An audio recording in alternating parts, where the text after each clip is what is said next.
Today we come together with a new vision for humanity to co-create a united Earth family. And with this vision and our shared intuition, we have the potential to bring peace on Earth to fruition. We imagine a world where we take care of all of life. And with this intention, we become beacons of light. So let's join together in manifestation to bring about societal transformation. From the heart of humanity, we come together in unity to co-create a united Earth family. From the heart of humanity, we come together in unity to co-create a united Earth family. From the heart of humanity, we come together in unity to co-create. Let's come together, family. From the heart of humanity, we come together in unity to co-create. Let's come together, family.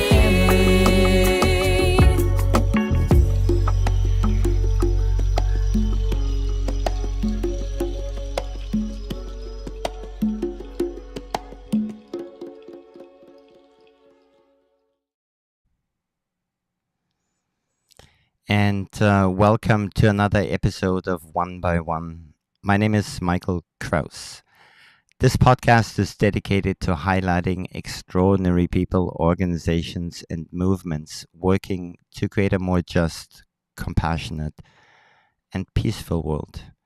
Through stories of resilience, visionary ideas, and transformative action, we uncover the way people and communities are shaping the future, founded in harmony, equity, peace, and global unity. And today it is with great honor and in deep reverence to introduce an extraordinary man and author that is offering us practical pathways in our search for peace, Christopher Papadopoulos. Christopher Papadopoulos holds bachelor degrees in education and history from Queen's University in Kingston, Ontario, and has served as both a primary and high school teacher. Based on his desire to help create a better world, in 1993 he ran for Parliament in the Canadian federal elections. Realizing that a world of peace and harmony begins within the individual, he then embarked on an inner journey towards greater self-awareness. In 2003, he experienced a shift in consciousness from thought identification to pure awareness. He works with individuals and groups, guiding others to experience peace through the process of their own self-discovery. Welcome to the program, Chris Papadopoulos. Thank you very much, Michael. It's a great pleasure to be here, and also welcome and hello to everyone who is listening or watching today. Thank you. And my first question to you is, what inspired you to write your book, and how did you get onto this journey of self-awareness? Let's see if we can make that a long story short. I'm not sure, but it goes back a long way. I was always interested, even as a kid, in the esoteric. I remember giving tarot card readings and reading about books on life after death and ghosts and whatnot. And so there was always this interest in something that was beyond the physical realm. And it really came home in my late 20s. This was actually right after I ran for Parliament in the federal elections in the early 90s. And I began just scanning some old books that my father had. There's just books that were always staring me at the face. There's a television in front of me, and above me there was this personal library that my father had. And he had some very interesting books, and including one book that had this very interesting cosmic forces exercise. So I thought I'll just start practicing and playing with this experience of whatever's going to happen. And what happened is I started drawing in this experience of energy in the body. And basically, after treating myself for my 28th birthday to a psychic reading, And I really pumped myself up full of this cosmic energy, as I called it at that time, thinking that will give me a better reading from the psychic. The reading was fine, but I came home, and over a period of 2 hours, I experienced first one spiritual entity kind of superimposing itself over my body, and I was completely awake, sitting up in bed. I could hear my brothers in the other room watching the game on TV. I could even converse with them, but I did not want them to come in the room. And what I didn't realize at the time is that one first entity that sort of came in, and it was, it sounds entity, it sounds like Hollywood scary, and it's not. It was actually very, very comfortable, very, very comforting as well. It was like, I didn't know at the time, it was preparing me for an even more refined vibration. After about an hour, that first experience left, and then a much more perfect, higher refined vibration. It felt like a perfect superimposing within it and over my body. And I actually looked down at my body, and it actually looked feminine, which was very interesting. And I was completely awake, completely conscious, but it felt like this perfect superimposition and union with something higher than me. I guess we can call it a higher self. And it was such an extraordinary experience. I felt like I was receiving information as well, like you're downloading information, but not able to make sense of it at the time. And after that experience, basically my reaction was, well, what the heck was that? And I have to find out what this was. And almost everything in my life after that point, or following that point, would be secondary. It's like, sure, if I end up getting married or having kids or having a traditional career, fine. But this is more important to me, whatever that was. It was an extraordinary experience. And so I spent the next 6 or 7 years, I guess, even though I was entering my 30s, as a new age kid, going to WISAC festivals in Shasta, California, and going to Sedona and indulging in learning about crystals and energy healing and indigenous, traditions, etc. Anything I get my hands on, channeled readings, etc., trying to find out more about that which is beyond this realm of form. But I arrived at a point in the year 2000, so I was around in my mid-late 30s, that I was tired of searching, tired of seeking the next bliss experience. Now, nothing against bliss experiences. They almost give us that dopamine rush to motivate us to keep on a spiritual path. And so there is some benefit to that. So we don't just sort of collapse in within ourselves and regress, so to speak. But I arrived at a point that I wanted to arrive and not just keep searching for the next experience. So after this, well, basically this final spiritual retreat I went to in the Bavarian Alps in Germany. And it was a retreat where you don't eat and you don't drink. So basically you go 21 days, well, you do 7 days with no food or water, which is supposed to be medically impossible. And then another 14 days just sipping on a little bits of flavored water. And because I was so enthusiastic and ambitious about my spiritual path at the time, I actually began before Germany, back in Montreal, fasting, just doing regular fasting. And so when I arrived in Germany, I was already fasting for quite a while, and then added to that this no food and no water experience. Wow. And on the fifth day of this retreat, which was day 16 for me of no eating, and day 5 of no eating or drinking, I was all of a sudden feeling weak. Interestingly, implying that before that I was fine. I was used to fasting. I was used to doing things even when I was not eating. But finally, on that 5th day there, I was feeling quite weak. And so I went back to my hotel room. Basically, it was just a group of 12 of us that had this little ski hotel in the Bavarian Alps to ourselves in the fall of 2000, to ourselves. And I laid down and I felt very weak. And I thought, I'm not going to stop. I'm going to keep going. So that was a truly moment of the deepest surrender and letting go. I'm going to go as far as this goes. I'm not going to stop. Caveat or just little parenthesis to everyone: you don't have to do that. Okay, yeah. On a spiritual journey, you don't have to go that far as I did to experience a shift. But that's just that was my frame of mind and my determination at the time. At that point, lying down, feeling very vulnerable, all of a sudden I felt like I was being cradled in arms. And this is already after a few days where I actually felt multiple times a day these hands of energy running up and down my body. And this was not unusual to me at the time, those years, because I was getting very much into working with energies at the time, very serious about staying connected to the spiritual realm in one way or another. And that moment I felt cradled in arms, in energetic arms, loving, like a Mother Mary type of feeling, a universal mother feeling. I opened my eyes. I opened my eyes and looked around the room, my hotel room, and everything was God. Whatever God is to you or isn't to you, it's like everything telepathically was speaking back to me. The doorknob on the door, the wall, the bed, my body, everything was God, God, God, God. That was the sort of this telepathic message, and everything sort of looked like it took on an extra dimension to it. Like I didn't perceive flatness on the wall. I perceived depth in the wall. I continued with after that was for about 10 minutes or so, or 15 minutes, that experience, I think. It's hard to tell time during that experience.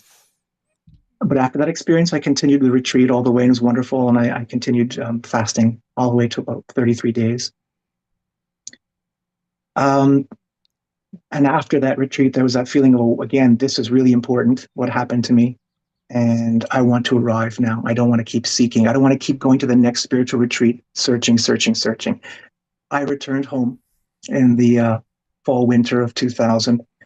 And one of the first things I discovered was Eckhart Tolle's book, The Power of Now. I read the book and that was it for me. This is my path from now on. So after years of being a spiritual seeker and knowing about, meditation or Buddhist traditions or Advaita Vedanta traditions and Hindu traditions and yogic traditions, those never really interested me much, as opposed to what we call the Western New Age, approach and perspective and on things. And then after reading Eckhart's book, I started getting much more interested in the inner energy body in a new way, getting much more interested in quieting the mind to focus on the present moment. And within a couple of years, I had this shift in awareness where I no longer associated with my past. I didn't reject it, but it no longer felt like me. And then the final months before a shift in consciousness, my attachment to the future also fell away. And maybe the ultimate letting go was I let go of even the idea of awakening, because I was really motivated. Okay, I get this whole spiritual awakening thing or shift in consciousness. I'm going to really try, that idea of trying. And one of the final things I did was just, well, maybe it won't happen for me. So I'm going to let that expectation and attachment go as well. And in the fall of 2003, I went to bed one night and I woke up and I was not the same person. I just felt this deep, pervasive peace comforting me, and it felt like it was part of me. And that quiet sense of searching inside just went away. And so I remember going upstairs and into the kitchen and saying hello to my mother and saying, "Mom, I'm not searching anymore." And she said, "Oh, that's nice." She didn't quite know what that meant, but she was happy for me in her own way. And after that point, people started asking me what happened to me, etc. And in the process of explaining what happened to me, I started teaching these things. And it was a few years later, around 2009, I started receiving just around 4:30 in the morning, like these transmissions almost. It felt like I was half awake and half asleep, feeling like I was delivering satsang, delivering teachings in front of a group of people who were asking questions. And eventually what I did was I got up out of bed, went upstairs, put on a little little speech-to-text microphone and look out the window in the backyard at the birds and the trees and the flowers and just started talking. And this eventually sort of converted into the book, Peace and Where to Find It, a few years later.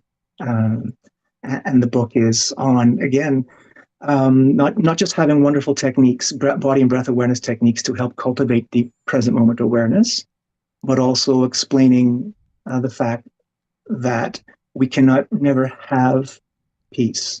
We can never even manufacture peace, which may be a little provocative for some of the people listening today. But the good news is we can be peace. We can embody and know that the room you're in right now, wherever you are listening to this, the room you're in is saturated with peace.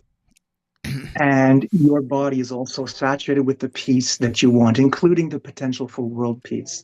That it really begins with us.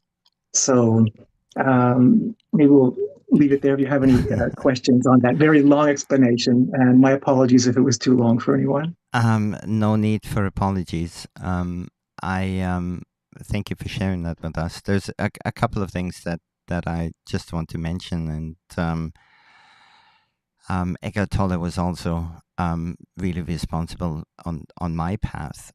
And so one question that I have for you is, as we are going through this, and I also want to ask you what is awakening for you, but as we're going through this transition from our current reality, if I can say it that way, into perhaps higher frequencies or different dimensions or different reality, there is I want to label it right now as an awakening process.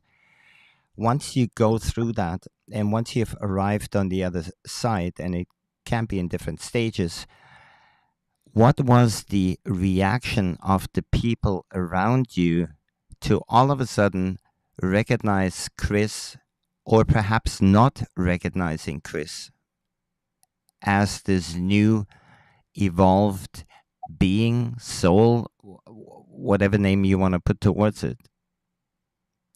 Like, what was the and I want to expand more on that. Did you feel understood by the people around you? Very good. Very good question. And to answer the last question, no, by a lot of people. No, they perceive you through their own filters. You are basically a character in their unique little universe. We all are. And we're playing a role in their lives. Since human beings identify with form, and that is one of the problems and one of the things I'd like to discuss today, that means you are also part of their identity. And by you changing, it's almost like a little bit of a threat to them. They want you to stay and play your role in their life the way you always have. And we also have something called the pain body, which is this unconscious, uncompulsive reactivity that's an accumulation of past pain, and that needs to feed every once in a while. And so we almost feed on our own negativity, or pushing the buttons of the people around us and feed on their negativity. And so if you're no longer playing that negative role in their lives, they're not getting fed, and they get quite upset about it, and they kind of keep dragging you down. To come back down to earth, they'll say, what they really mean is come back down to my level of consciousness, where I can argue with you or debate with you, etc., etc. So there are just moments where, for whatever reason, your presence is strong enough, and they're just get more familiar or comfortable with those states, that all of a sudden they start treating you a little bit differently. But I actually like the fact that some friends and family just treat me like they always have. I'm always going to be like the youngest brother of the family, for example. And I don't want anyone to treat me differently. But if it's anything, it's from probably newer friends that never knew me from the past that might treat me a little bit differently. And so when you talk about this understanding, or the understanding that everything is God, from the doorknob to everything else. How many people do you know right now that that feel the same way? It seems that there is more and more and more, and I don't want to call it off us, but in a certain way, I have a very, very similar perception of the world around me. And whether I want to call it God, or I want to call it, I'd rather call it love, actually, or there is no, I think, but from my perspective, both of them are the same. And it's really interesting to meet somebody with the same perception, because it's not just it's not a belief system, it's a visual thing. It's a like you can see it in everything. And what is your thought around that, as to the people around you, or the circle of people that experience that? Yes, I notice more and more clients or students coming up to me and remarking on these extraordinary experiences that they've had, and some of them are experiences of fullness, or that everything is God or everything is one. Other people have the so-called opposite, where everything is nothingness and emptiness, and they're ultimately connected to the same source, the same um, um, primordial, consciousness that created the universe. But it, because everything has an opposite in this universe of duality, we can perceive God as in different ways. We can perceive it as peace, as love, as wisdom, as beauty, as joy. We can perceive it as an all pervasive absence of form or formlessness. We can perceive it as an extraordinary pregnant fullness of being as well. So I've had a variety of clients and students. It's actually heartening to know there are more and more people that are having these experiences. I think some of them still have the challenge of, let's say, more fully integrating and embodying the experience on a regular basis. Yeah, and I think when I look at the world around us and look at our global current situation, it's becoming potentially harder and harder to find that inner peace. So let's talk about some concrete steps and pathways as to how our listeners or viewers can cultivate a pathway towards inner peace or cultivate inner peace. Yes. And this gets really to the heart of the matter, as I mentioned before, a little provocatively, for so many activists and visionaries and leaders and healers of the world. We want to create a world of peace. The challenge and the problem is that because we identify with form, we basically assume that it's something that we can have or manufacture, when in fact it's something we need to embody. And in the process of cultivating present moment awareness, we are discovering that in our depths, we are the peace we're looking for. And so the practical steps to cultivating peace in the world must begin with the practical steps of cultivating peace within your own experience. And that comes with the cultivation of present moment awareness, the disidentification with thought. That most of the world is still not aware that there's a voice in their head that never stops speaking, that they are this me and my story character, this persona, this avatar that we use every day to interact with the world.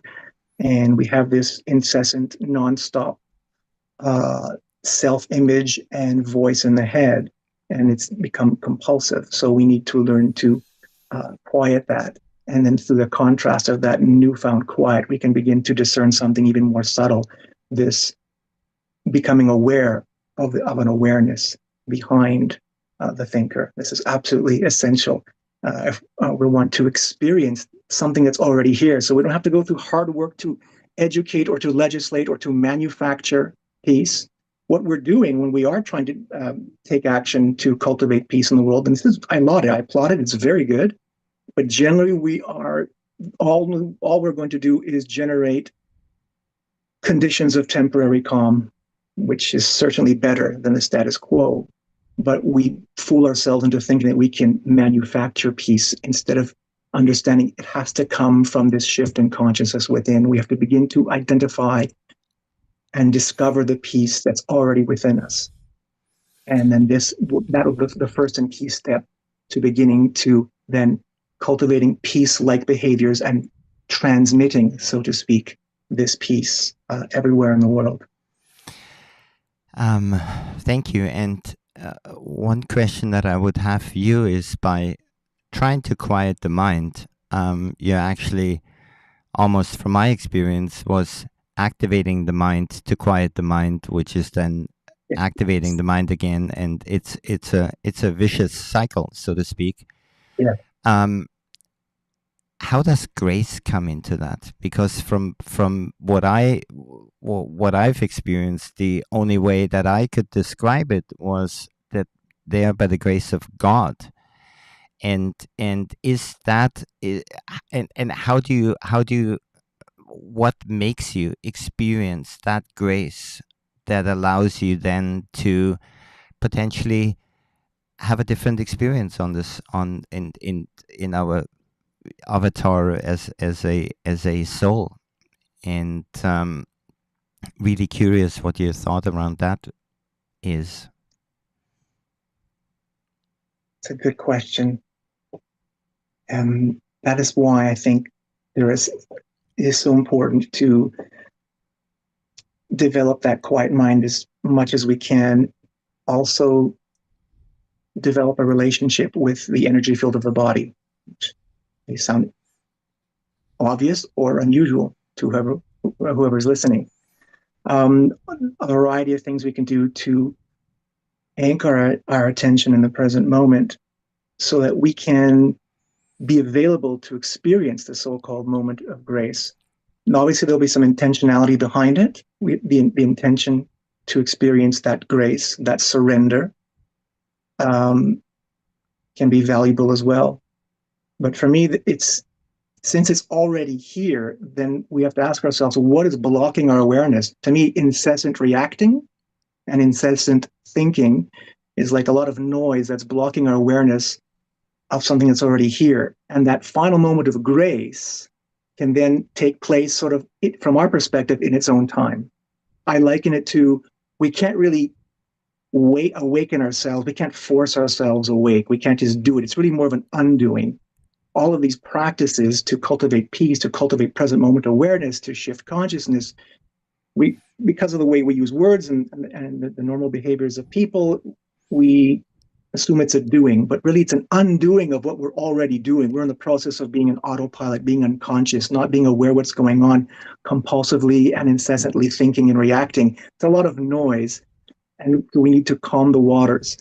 So I liken it to finally stepping out of the house for the first time in your life and exposing yourself to daylight, albeit it's an overcast sky.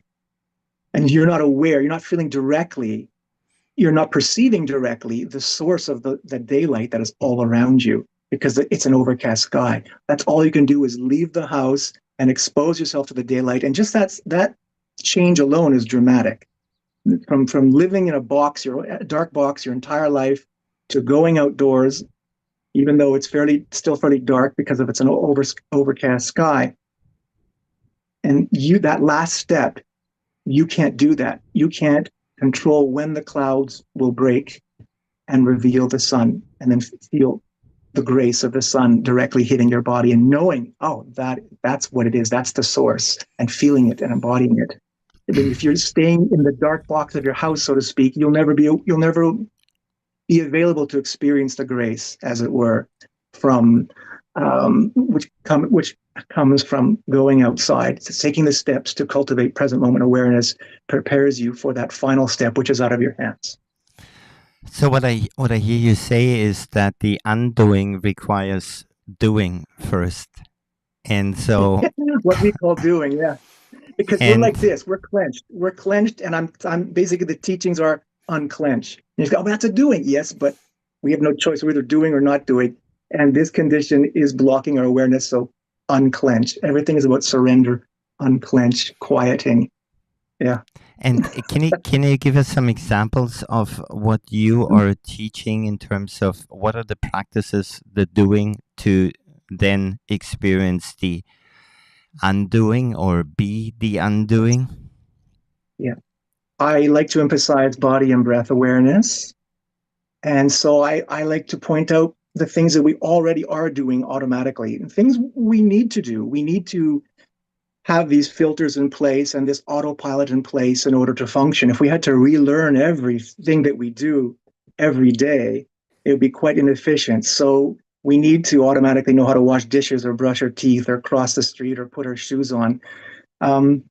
We need to be able to filter out the absolute bombardment of sensations we're receiving every moment. We need to filter some of it out in order for us to function and to get from point A to point B in our lives. The problem is we need to filter out some of the autonomic functions. We can't be totally absorbed and focused on these functions like digestion. Well, it's like I can't talk to you now and I can't work because my blood is circulating. I'm sorry. We have to stop life. I'm digesting now. These are automatic processes. The problem is we filter too much and we go too far in the filtering of our present moment experience.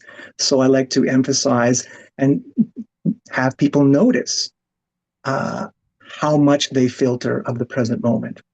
For example, you've had your whole life, everyone that's listening, you've had the opportunity your entire life to notice that you are always, your body is always moving. Expansion and contraction with every breath. Expansion and contraction of the torso. And so in order to cross the street or eat some food, you don't have to notice that movement. It's naturally filtered out, but it's always there. And we can use that subtle awareness, or that awareness of a subtle experience like movement, which is always there and is always filtered out or almost always filtered out, to reposition our attention, to anchor ourselves in something outside of the dominating mind, just by noticing constant movement. It's something that bypasses the thinking mind. Another thing we can do is notice that your entire life, you've always had the opportunity, but it's generally filtered out, the opportunity to notice that your inhales in the nose and the throat and the upper chest are slightly cooler in temperature than your exhales. And so it requires us to get very quiet and recenter our attention on a subtle experience and see if you can notice there is a difference in temperature between your inhales and exhales.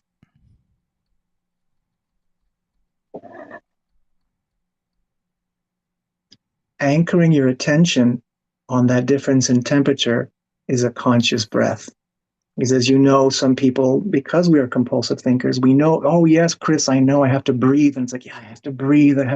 You can almost see them trying to do it with their heads. And so we get them to notice something subtle in the experience of breathing. And it's always there your whole life. You've had that potential to make that experience your best friend, to help you through the toughest times. But we were not aware that these things that are so close to us that could help us, we're not aware they're there because we filtered them out. And then something outside of us, to me, that it's really, really important. Your entire life, you've had the opportunity to notice that there's always more space around you than objects. See if you can soften your gaze right now, readjust your focus, and maybe even notice the empty space between you and your portable, your device, as if you're noticing a little insect or a little piece of speck of dust floating in between you and your device, your screen. You have to naturally soften your gaze and readjust your focus. You get more of a diffuse gaze that's not narrowly focused. It's more of a diffuse gaze. You can look around the room and notice the same. Despite how cluttered the room is or how much traffic there is in the streets, how dense your body feels, scientifically proven we are almost completely empty space. And by noticing empty space, this also can calm us down, quiet the mind, a mind that is designed to analyze, categorize, judge, assess, focus on form. Because the mind itself, the thinking mind, is a subtle form itself, designed to focus on forms. And so it has a difficult time noticing these subtle things that are very subtle. It takes a lot of presence to notice subtle things, or things that actually apparently don't have form, like space, silence, stillness. And well, there were a few things that I wasn't aware of, or never. It was never brought to my attention. Specifically, was the temperature of the in breath and the out breath. And once you start practicing breathing like this, or become aware of your body, or become aware of the space, excuse me, there is no other place than the present moment, and which Yeah. then brings your brings your body down, or empties your mind, if I can say it that way. How would I you? just want to mention. Oh, Yeah. sorry. Go on, Michael. Go on. Go No. on. How would you describe that emptiness in your mind? Um, as a practice, or as a way of being, to people who are searching for that inner peace? Is it, and I'm not trying to put words into your Yeah. into the space here, and I am actually, but is that the sense of connection? Is that the sense of the potential that you see everything as God, or everything as love, once you arrive in that space and you actually become fully aware of the present moment? There is no other place than love, or God, or consciousness, is there? Yeah. Yes, exactly. So I would agree with that's a nice way of describing it. Everyone has their little paths. Some people prefer to focus on the neti, the not this, the not that, the absence of form as the ultimate reality, or that which to focus on.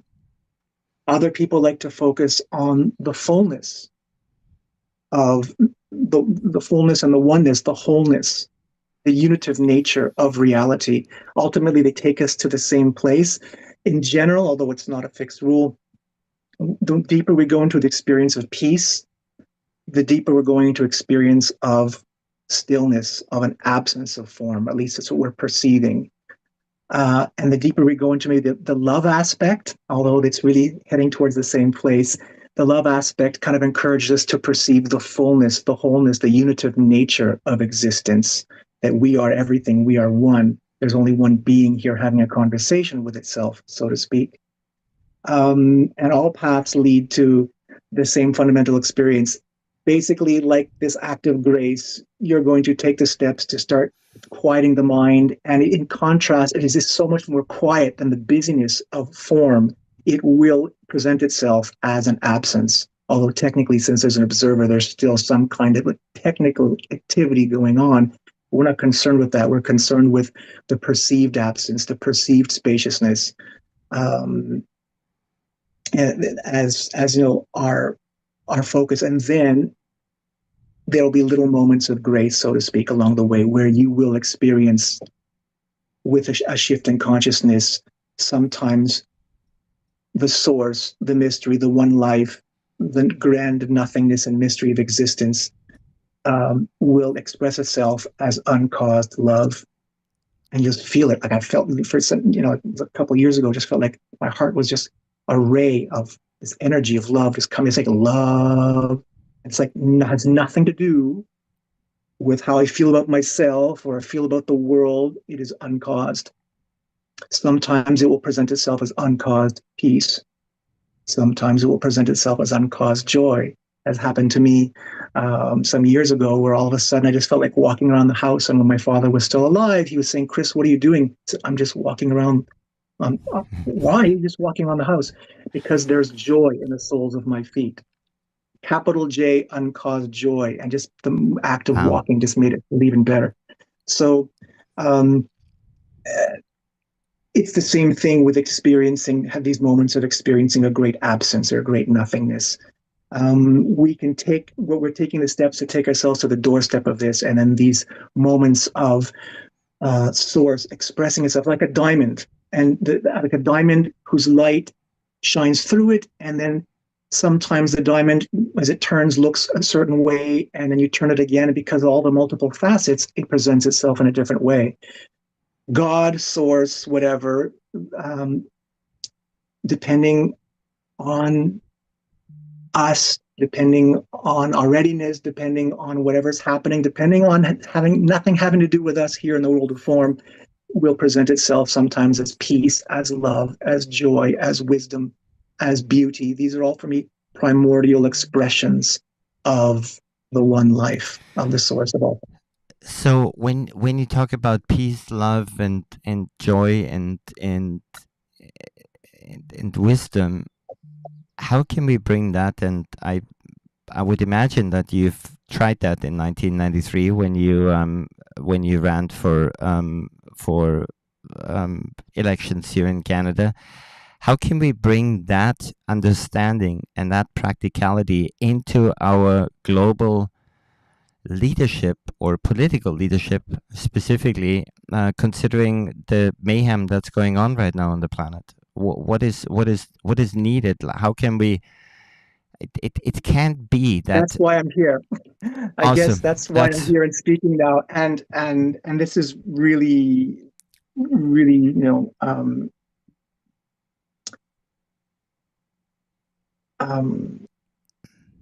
exactly what I'd like to share today as well is Please that, do. yeah, like basically what we've been talking about is we can say that lowercase y-o-u is the problem and uppercase large letters y-o-u is the solution. That this process of experiencing a greater shift in consciousness, this disidentification with form, this calming of the compulsion to think. Again, thinking is a miraculous tool, but it's supposed to remain a tool that we pick up and put down all day and not create a persona out of it. And why is that a problem? This leads to the big question: how do we link so-called spirituality with economics, politics, the problems in society? And this is the essential and vital link that I'd like to bring up today, Michael, because basically what's happening is even people that are very spiritually minded, if they're still more or less identified with form, they're focusing on form. They're trying to put out fires. Huge applause for the people that are trying to make this world a better place and heal.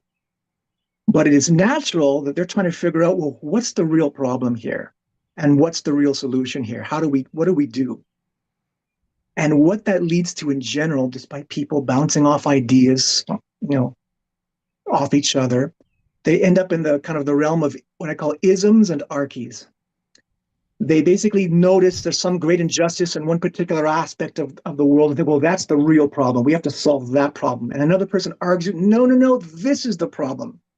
And the isms being, it could be racism or sexism, religious fundamentalism, ethno-supremacism, capitalism, totalitarianism, whatever ism you think is the problem, that's what you prioritize. That's what you're seeing in the world. Or archy, it could be oligarchy, monarchy, patriarchy, hierarchy. And you're focused on those issues and go, that is the real problem, and you want to pull everyone into your direction to focus on that, on those problems. And they're all valid things to notice. These are just different ways of describing the lack of consciousness, the cruelty, the injustice, the suffering of the world. But what we're doing is we're giving too much attention, and we need to attend to it. But it needs to be noted, it needs to be realized that these are symptoms. They're not root causes. The root cause of all of these symptoms, including what Dr. Riane Eisler would call the dominator system is the problem, and we have to move to a partnership system. Agreed. But that's still external manifestations. The root cause of these is in us as individuals, this identification with form. And let me allow to elaborate why.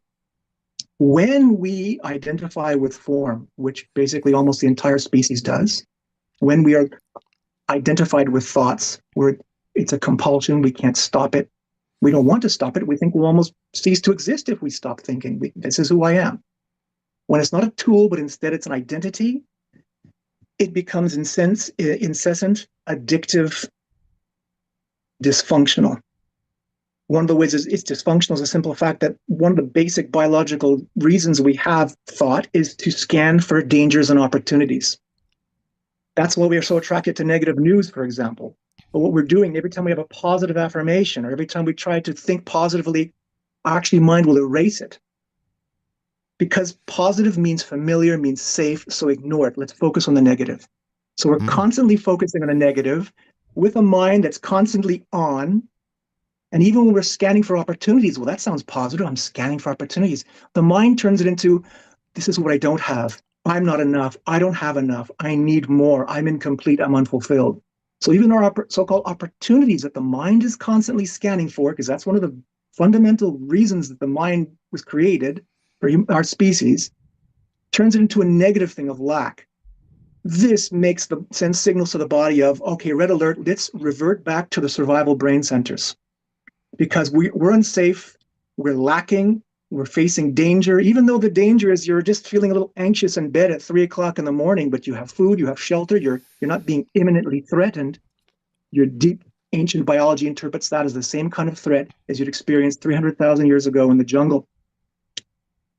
It reverts back to survival brain. Guess what the survival brain is really good at helping us survive? And what are often the techniques it uses to survive? Aggression, domination, deception, extreme othering, competition, just to name a few of the things. In other words, basically everything you see, what we call a dominator system that dominates a society, it stems from the fact that we are being dominated first inside by the egoic condition, which then produces dominator systems outside of us. And whatever ism or arche you want to call it, it doesn't matter. It's the same thing. The dominator system, because we are hardwired for the survival, even when there is no survival imminent threat going on. Now, we also have another side. We have not just our me, but our tribal side. We have our we side. Love, compassion, empathy, nurturing, sharing, caring, cooperation. That side every day gets suppressed. It's always there, ready to emerge, and it gets suppressed every day by the fact that the dysfunction created by the egoic condition makes us operate too often, not always, but too often through the survival brain. And the result is we end up favoring domination, submission. Leaders and followers go together. Deception, manipulation, exploitation, violence, competition, all of these things in the deception, for example. Camouflage is deception. What a wonderful way to escape imminent threat. Well, what do humans do in the modern era with deception?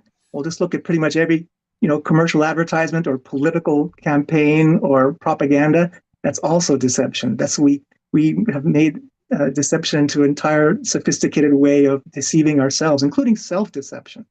So these useful ways to survive imminent threats have been used to produce the society we see around us, which is why the only way to stop that ultimately, now you can take actions to temporarily stop things, which is a very, noble thing to do, but you have to be honest with yourself that these are temporary measures. And if you want to get to the root cause, it is identification with thought, which makes us dysfunctional, makes us in a way insane to some degree.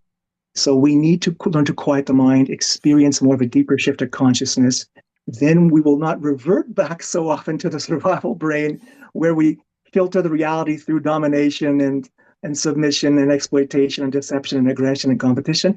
And we will allow the natural, which we're also hardwired for, a natural emergence once again of our collaborative, nurturing, caring, sharing, loving, empathetic side. Wow. I've never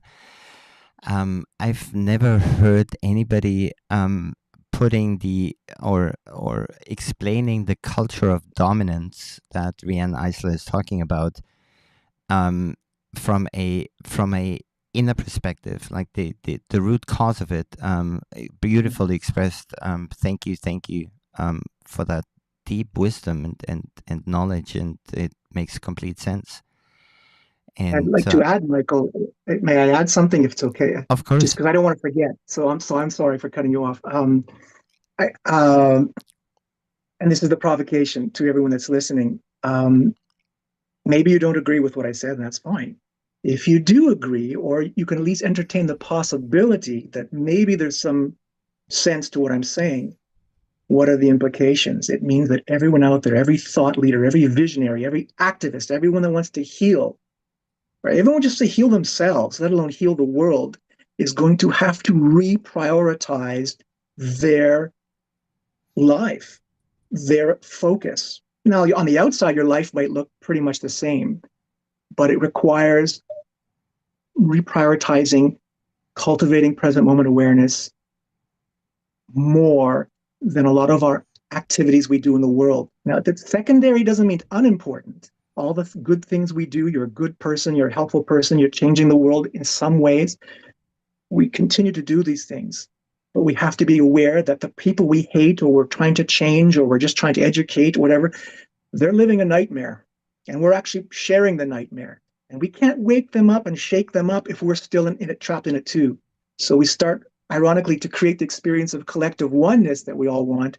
There's still a deeply individual component in it because no one else can feel your body for you. And your body is always here. You can only feel your body now, for example. So this is the way with the portal of the present moment to quiet the mind and deepen that shift so that you won't be so susceptible, because you are too. Even if whoever you, again, I'm speaking to everyone out there, you say, well, I'm not a dominator and I'm not a competitive person. You're still operating through the same filter.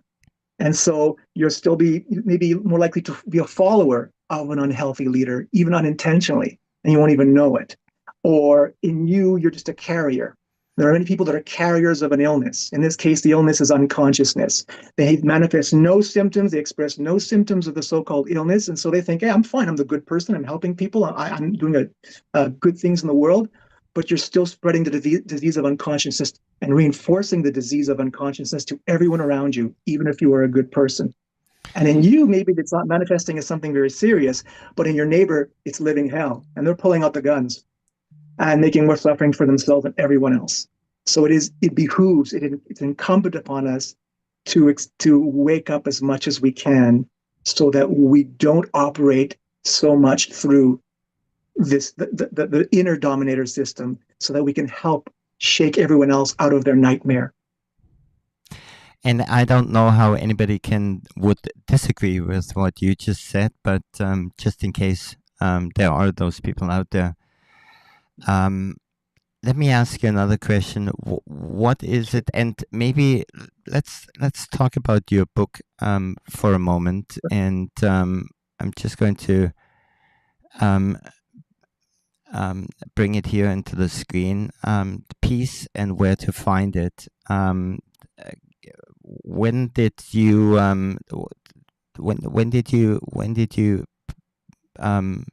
write it, and where is it available? And can you talk a little bit about that?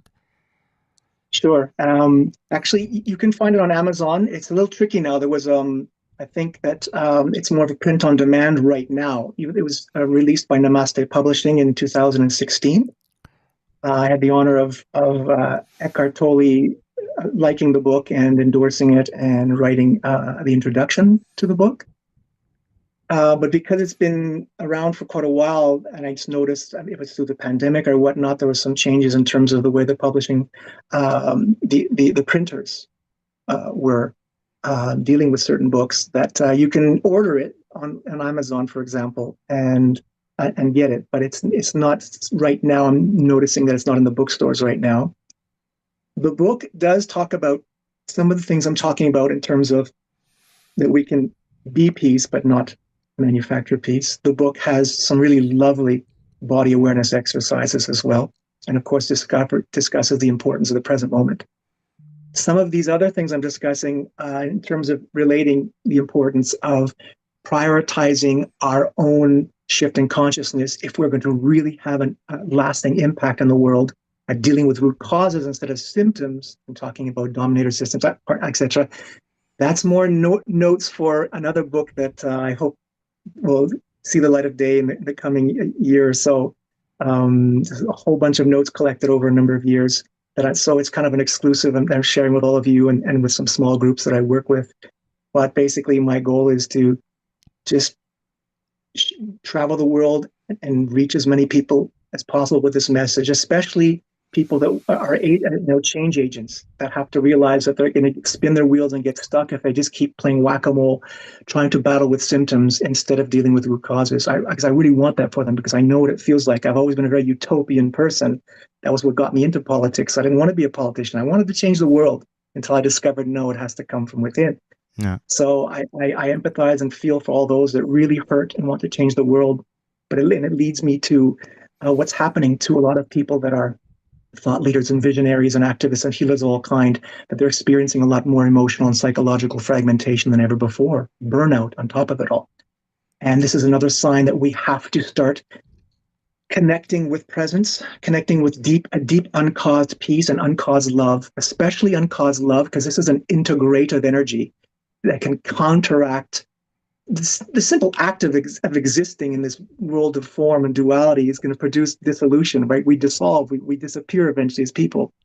But it's beginning to produce even more and more burnout and psychological and emotional fragmentation. So we need to counteract that with a greater boost of what I call love energy, of opening the heart, just to bring in that energy of integration, because that's what love really is. It's a felt recognition of our oneness. And so we need to bring in that energy of integration to counteract the fragmentation that a lot of us are feeling. So more than ever before. So I'll leave that there. And if you want to ask any questions, that I'd be happy. As we're coming to an end of the show, what is it that gives you hope in today's world? I think scanning through social media and seeing younger generations that are really getting onto this path earlier than ever before. Yeah, I'll speak for myself. And in my generation, you have to find some magazines, some books. Maybe you speak to someone who, fortuitously, that can lead you to, trying something out. And now there's this ready availability of all kinds of spiritual teachers and teachings online. Although we can also get lost in the weeds and the swamp of that. There's almost sometimes too much out there. We can get lost in it. It's hopeful that there seems to be this earnest attempt among a lot of young people to look within, look beyond the realm of form for answers to heal ourselves and the world in the realm of form. So that gives me hope. Also, seeing more and more people having some more transcendental or transformational experiences. Again, they haven't really fully embodied or integrated them. They don't know what to do with it necessarily, but it's a very important stage because that resets our narrative of who we are. There's the power of having a bliss experience, for example, which again, I wanted to move away from. I was tired of them, but I don't regret any of them because they help keep me on the path, so to speak, up to a point until I decided no more bliss experiences. I want to no longer seek. I want to arrive. But they each of these transcendental experiences, or even experiences of calm, by just simply doing a technique, making ourselves feel safe and making us enter, the kind of the healthy part of the parasympathetic nervous system to calm down and feel safe. These all help reshape our narrative, because whether we like it or not, as much as I want to point to the absolute, illusory nature of existence and the non-dual, nature of reality, if we can even call it that, I'm basically a peddler in more refined narratives, even though it's not my intention. My intention is to help people shift in their awakening, but people go step by step, and all I can do is offer them based on each time they have a new experience, like feeling the difference in the temperature of their breath, or hearing how the problem with the egoic inner dominator is what's producing the dominator systems on the outside. Those help kind of just refine and shift our personal narrative of who we are more and more until we no longer need a narrative at all. And so I'm hopeful that in these explorations, people are refining their narratives, so it makes it easier for them to go further and explore further. Wow. One last question. Where can people find you? Where can people connect with you? Yeah. I just right now on Facebook, I have a page called You Are Peace. So it should be easy to find. You'll see my name, Christopher Papadopoulos, there. Click You Are Peace. You can just message me there if you want to contact me personally. I don't know if they can reach you, Michael, as well. If anyone reaches out to you, that you can pass on. Like I have a private WhatsApp that you have. If anyone reaches out to you, you can reach out to Michael if he doesn't mind, and pass on my private WhatsApp as well, or my email. But basically, right now, I do have social media pages on Instagram and TikTok. You Are Peace. One of them's with a U, the letter U, You Are Peace. The other one is the YOU, You Are Peace. And you can probably see a picture of me or whatnot on Instagram or TikTok. But basically, on Facebook, You Are Peace. You can find me, and by all means reach out, because basically I would like to spend the next 25 or 30 years just sharing this message and teaching techniques on a wider scale than I already have done, because it's going to require that to really begin to see shifts on this planet. I would love every second or third books or every second or third Netflix series or movie talk about shifts in consciousness or presence or the ego and on the pain body or techniques. It could be a novel about horses, but somehow in the story, someone's, loves riding the horse and they notice how present it makes them feel. And everyone will be reading, yeah, I know what that means. Because we already do that. We already have a very redundant, ecosystem in media. Every second or third book is on murder mysteries or fighting injustice or love. So we already repeat primary themes in most of our media. It'd be nice if the themes that were repeated in our media to reinforce these messages were ones of uncaused peace, uncaused love, shifting of consciousness through present moment awareness in order to heal the world.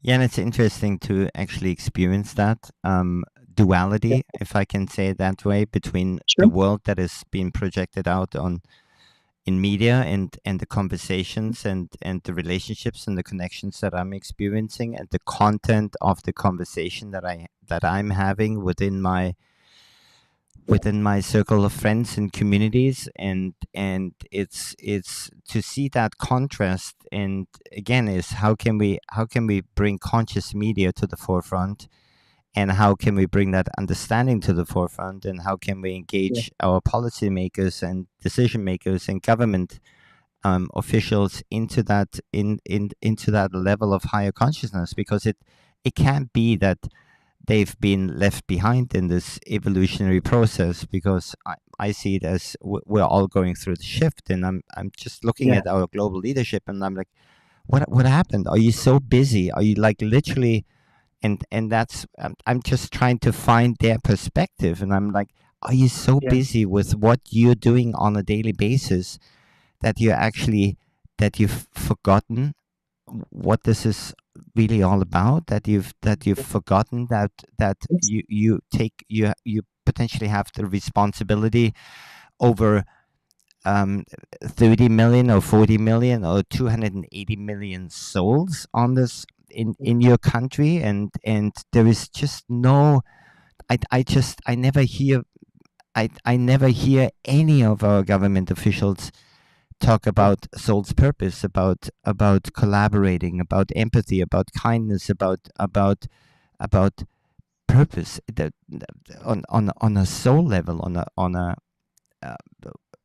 not from a propaganda point of view and wanting to have more voters, but I can't feel their soul. It's really really interesting, and maybe I have to listen deeper. It's not that I can't feel their soul, but I don't feel the higher expression of their soul, and the true purpose that they carry within themselves, being in that position, because it can't just be about economy and security and war and this whole, it's just an illusion. Can you promise me one thing? Can you come back onto the show in the future? And I would love to have. I would love to. I basically, the message I'm receiving now is, Chris, it's your time to expand your world service. Although I've been doing this for years, I always felt like I was on the bench waiting to come into the big match, so to speak. And so I would like to get out there as much as possible now. It's important so that message gets out again and again to help reinforce the message. Absolutely. Especially now we are experiencing more people, not just psychological, emotional fragmentation. We're experiencing social fragmentation, maybe, some kind of collapse of some form in some way or another of, a Western system that's dominated the planet for hundreds of years. So it's hard when the rubble is falling to notice the humanity of the soul in the other. But again, we also get more rigid. We're trying to hold on to whatever's left. And so it does get harder to notice, the humanity and the soul, as you say. But because a lot of our audience is in the West, and the West is going through some quite dramatic changes right now. the good news and all of that in that, whatever it is, some gentle collapse or dramatic collapse, is that collapse is collapse of form. And whenever there's a space created from the removal of certain form in that space, the emergence of something new, in this case, a higher consciousness, is always possible. Well, your wisdom and your knowledge is deeply, deeply needed, specifically in this day and age, and your practical steps towards bringing us into higher levels of consciousness and connectedness are deeply, deeply appreciated. So thank you again, Christopher, for coming on, and thank you everybody who's been watching this episode of One by One with Christopher Papadopoulos. And until next time, is there anything else you would like to share with our audience? Just even though I'm asking all of you out there, if you are change agents and trying to make the world a better place, and I'm asking you to reprioritize so that you begin to focus on the root causes instead of getting lost in the symptoms, I still want to thank all of you for your world service. Beautiful. It makes a difference. And until next time, stay safe and be kind towards one another. Thank you for watching.